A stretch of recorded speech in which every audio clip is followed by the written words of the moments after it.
Hello friends, welcome back to my channel. అందరూ ఎలా ఉన్నారండి? అందరూ బాగున్నారా? నేనైతే చాలా బాగున్నాను. మీ అందరూ కూడా బాగుండాలని ఆ దేవుణ్ణి కోరుకుంటున్నానండి. ఈరోజైతే నేను ఇంకొక హెల్తీ రెసిపీతో మీ ముందుకు వచ్చేసానండి. ఇది నువ్వుల పొడి అండి. మనకి నువ్వుల్లో కాల్షియం చాలా ఎక్కువ ఉంటుంది కదా. మనకి పాలల్లో కన్నా నువ్వుల్లోనే ఎక్కువ కాల్షియం ఉంటుంది. మీరు రోజు పిల్లలకి టిఫిన్ చేసి పెట్టినప్పుడు కొంచెం నువ్వుల పొడి కూడా వేసి చూడండి. చాలా టేస్టీగా తింటారు పిల్లలు కూడా. చాలా చాలా ఇష్టంగా తింటారు. ఇలా మనకి ఇడ్లీలో కొంచెం నెయ్యి వేసుకొని సర్వ్ చేసుకొని చూడండి. ఎంత టేస్టీగా ఉంటుందో నేను మాటల్లో చెప్పలేను మీకు. ఒకసారి మీరు కూడా చూసి నేర్చుకుంటారని ఈ ప్రాసెస్ అయితే చూపిస్తున్నాను. నేను దీనిలో 2 రకాలైతే పోస్ట్ చేస్తున్నానండి. నువ్వుల పొడి ఎలా చేసుకోవాలి, తర్వాత నువ్వులన్నం ఎలా కలుపుకోవాలో కూడా ఈ ప్రాసెస్ అయితే నేను చూపిస్తున్నాను. ఎక్కడ స్కిప్ చేయకుండా చూడండి. చాలా టేస్టీ రెసిపీ, అంతేకాకుండా హెల్తీ రెసిపీ అండి. నువ్వుల అన్నం కూడా చాలా టేస్టీగా ఉంటుంది. పిల్లలకి లంచ్ బాక్స్లో కూడా చాలా ఈజీగా క్విక్గా చేసి పెట్టేయచ్చు. చూడండి, మంచి స్ట్రక్చర్తో చాలా చాలా బాగా వచ్చింది కదా. ఈ నువ్వుల అన్నాన్ని మనం దసరా నవరాత్రుల్లో కూడా అమ్మవారికి 10వ రోజు నివేదన చేస్తామండి. ఈ నువ్వుల అన్నాన్ని ఒకసారి ప్రాసెస్ అయితే చూసేద్దాం. ఇలా ఒక 2 స్పూన్స్ వరకు గ్రౌండ్ నట్స్ అయితే తీసుకుంటున్నాను. నేను తీసుకొని ఇలా ఫ్రై చేసుకుంటున్నాను. మనకి పల్లీలు ఎక్కువసేపు టైం పడతాయి కాబట్టి ఫస్ట్ పల్లీలనే వేయించుకోవాలండి. తర్వాత పల్లీలు బాగా వేగిపోయిన తర్వాత ఒక 1 స్పూన్ వరకు శనగపప్పు యాడ్ చేసుకుంటున్నాను. ఇలా 1 బై 1 దినుసులు యాడ్ చేసుకోండి.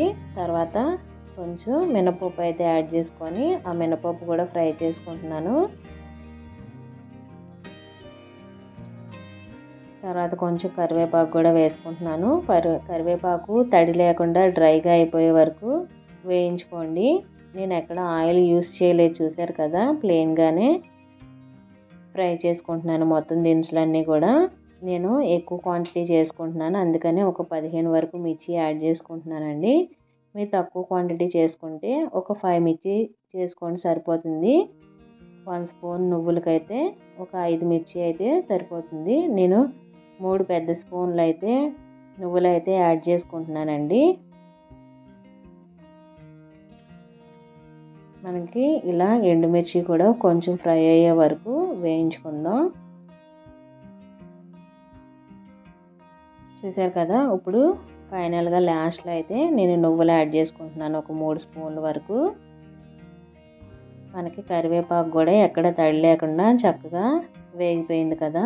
ఇప్పుడు మొత్తం అయితే చక్కగా రోస్ట్ అయిపోయినాయి. ఇప్పుడు వీటిని మిక్సీ జార్లోకి తీసుకొని పొడి చేసేసుకుందాం.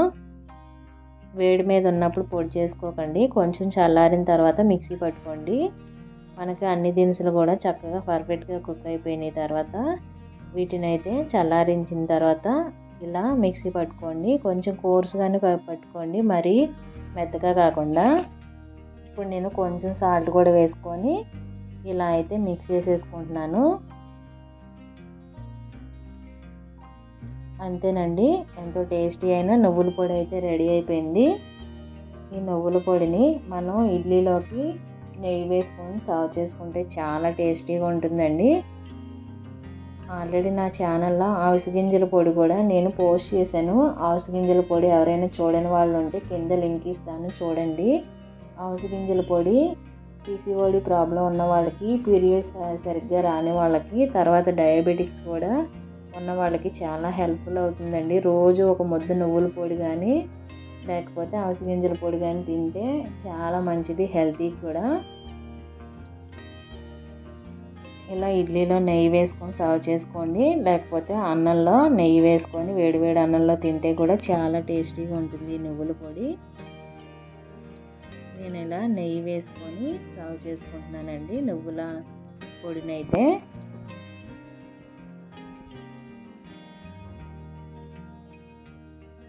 చూసారు కదా, చాలా హెల్తీ అండి. అంతేకాకుండా చాలా తొందరగా కూడా అయిపోతుంది ఈ ప్రాసెస్ అంతా కూడా మనకి.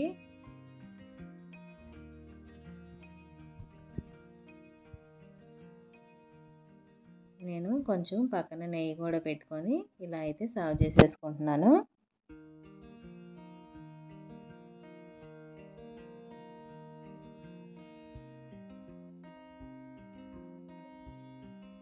చూసారు కదా, వేడి వేడి ఇడ్లీలో అయితే నేను నెయ్యి కూడా వేసుకొని సర్వ్ చేసుకుంటున్నాను. ఇది మార్నింగ్ మా పిల్లలు స్కూల్కి వెళ్ళే టైంలోనే నేను చేసుకున్నానండి. చూడండి, పిల్లలు అయితే చాలా ఇష్టంగా తిన్నారు. మా ఇంట్లో పల్లీలు లేవని చెప్పి నేనైతే ఇలా అయితే ట్రై చేశాను. నెయ్యి వేయడం వల్ల చాలా ఇష్టంగా తిన్నారు వాళ్ళు కూడా.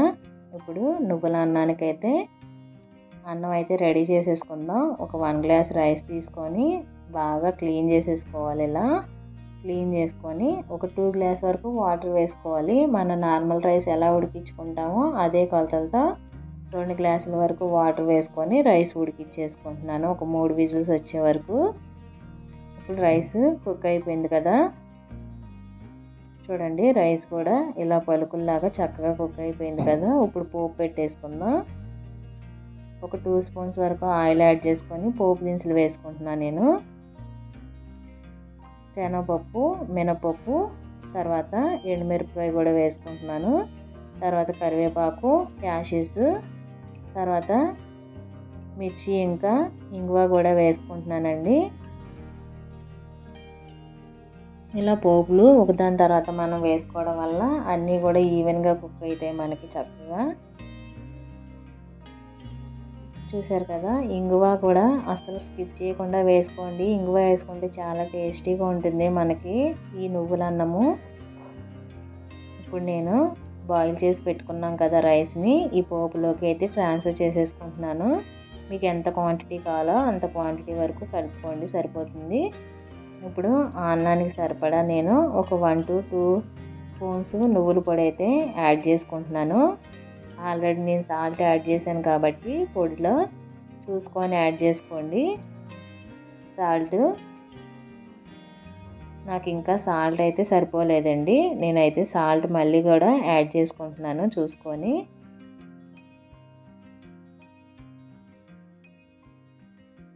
చూసారు కదా, ఇలా మీ టేస్ట్కి తగ్గట్టు సాల్ట్ కూడా యాడ్ చేసి ఒకసారి బాగా కలిపేసుకోండి. ఇలా ఒకసారి బాగా మిక్స్ చేసేసుకుంటే అంతేనండి, మనకి ఎంతో టేస్టీ అయిన నువ్వుల పొడి అయితే రెడీ అయిపోతుంది. ఈ నువ్వుల పొడిలో సాల్ట్ తగ్గితే మీరు వేడి మీద ఉన్నప్పుడే యాడ్ చేసుకోండి, చల్లగా ఉన్నప్పుడు కాకుండా. చాలా చాలా టేస్టీగా ఉంటుందండి. అంతేకాకుండా చాలా హెల్దీ కూడా. మీకు ఎప్పుడైనా కూరగాయలు మార్నింగ్ లేనప్పుడు లంచ్ బాక్స్ అవ్వలేదు అనుకున్న టైంలో ఒకసారి ఈ ప్రాసెస్లో నువ్వుల పొడి చేసుకొని పిల్లలకి లంచ్ బాక్స్ చేసి పెట్టేయండి. పిల్లలు కూడా చాలా ఇష్టంగా తింటారు. మీ అందరికీ వీడియో నచ్చితే ప్లీజ్ లైక్, షేర్, సబ్స్క్రైబ్.